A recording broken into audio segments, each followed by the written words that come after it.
Many times we're wondering, to feel or not to feel? Should I express my emotions? Should I not? And this is a dilemma for many centuries, but it particularly got very complicated nowadays because of all the experiences that we have had, because of the psychological methodologies that are emerging, because of the online world, when now we can hear and get plugged into news and social media feeds and whatnot. So it is really important to ponder and really reflect on that. And this is part 2 in this series on emotions. When I'm talking about emotions, about suppression versus catharsis, when I'm talking about the impact on emotions on our cognition, on our thoughts, but also on our body sensations, and also the impact that it has on our identity and our true self level. And what can we learn from psychological methodologies, from science, from the medical science, and also from spiritual tradition and Christianity and mindfulness in ways to help and held our emotions in a way that can be more beneficial.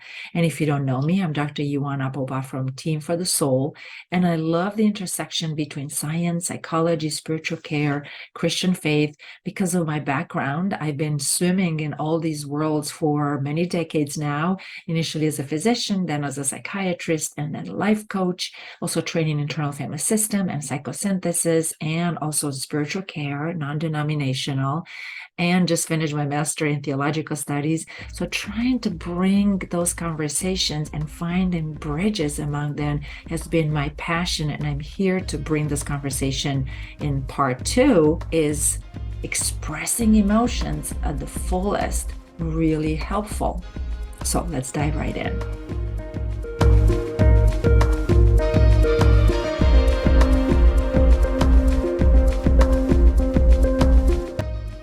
Right until 70s and 80s in 20th century, boy, that seems a long time ago. Born in 20th century, that seems like for eternity. Joke aside, in the 70s and 80s, up until then, there was this belief that maybe expressing emotions to the fullest, especially in the therapy world, it's going to bring benefits. It kind of made sense, right? After centuries and centuries of repression and suppression, finally starting to learn about how the humans are working, and also starting to have some research around emotions and also a lot of experience through the therapeutical practices, it became paramount to really think through this and say, well, maybe the opposite can be true. Maybe we should express, maybe catharsis, this was the term that was used, is really beneficial. Until research showed that actually catharsis and just expressing, especially unpleasant emotions or what we might call negative emotions, such as anxiety and anger, actually are counterproductive. And they did research showing, and they did some interesting studies with researching engineers that were able to express frustration and use cathartic methods like, just sharing about their frustration. Even some of the techniques were, punch a pillow. It showed that actually anger breeds more anger. That the more we express and we just ride the wave and we're fully identify with that emotion, the more it grows. It actually did not go down. So surprisingly, or maybe not, there was a movement towards, well, wait a minute, just expression alone might not be so helpful.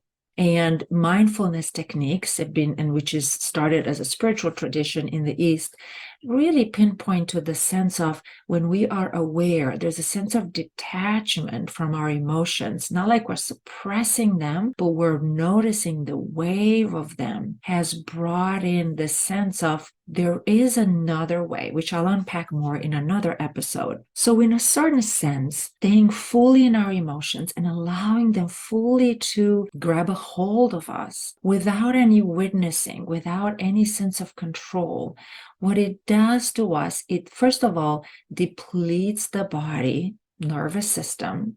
It's a lot of energy moving through our bodies. And number 2, it really stimulates a natural process that we have, which is cognition, our thinking. Our brain is kind of like a storytelling machine. We tell stories, we give meaning all day long, and with good reasons. Like thoughts are really helpful. The psychological term for this is appraisal. Through our thinking, we appraise, we evaluate our circumstances. And that in turn can really impact and help our emotions to modulate. So, for example, if I see a real tiger, well, I better run. I better run, or I don't even know what needs to happen if I would be to see a tiger, but just hypothetically, right? But if I see a tiger on a screen, on a computer screen, I might get a primordial response right away of like fight or flight. But then my thinking comes online and say, wait a minute, this is on the screen. It's not real danger.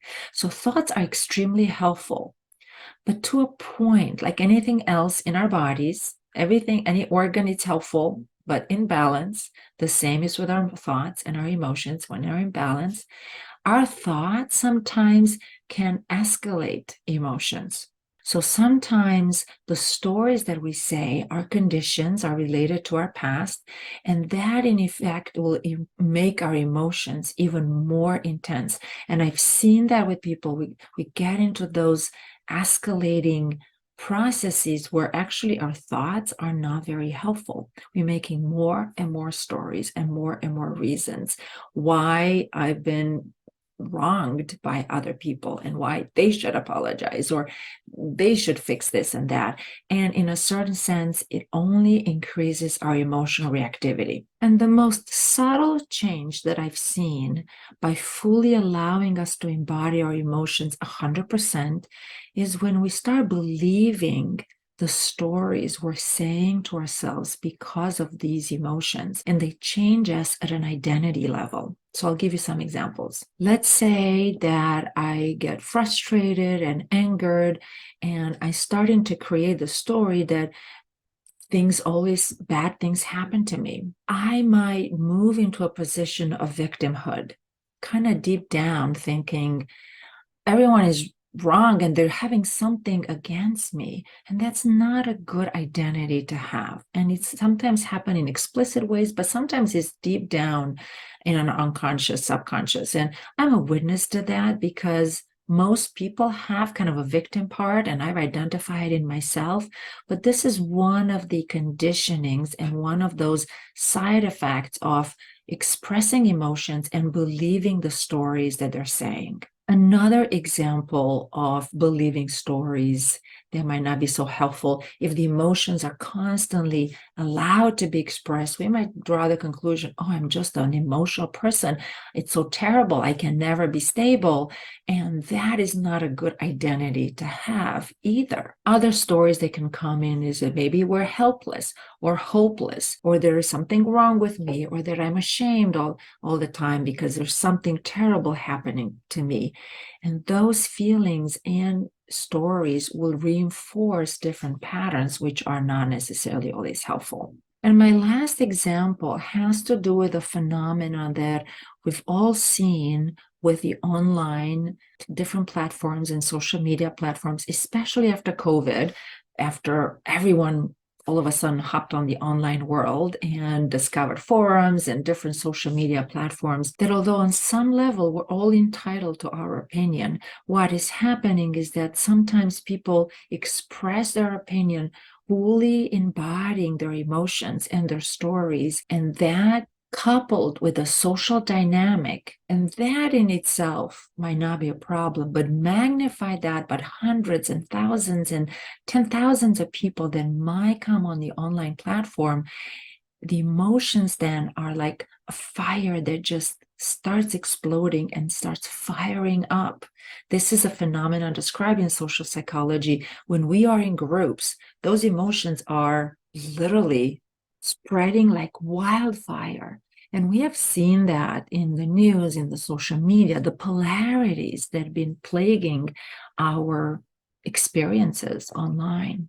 So if suppression is not the solution, if expressing and catharsis is not the solution, then what? What do we do with that? We'll unpack that in the next episodes, but before we go there, I want to really bring some nuances by the intersection of feelings and thoughts and feelings and body to really understand why it can be problematic, but also what the solution could be. So with that, I hope to see you in the next episode. And until next time, I say goodbye for now.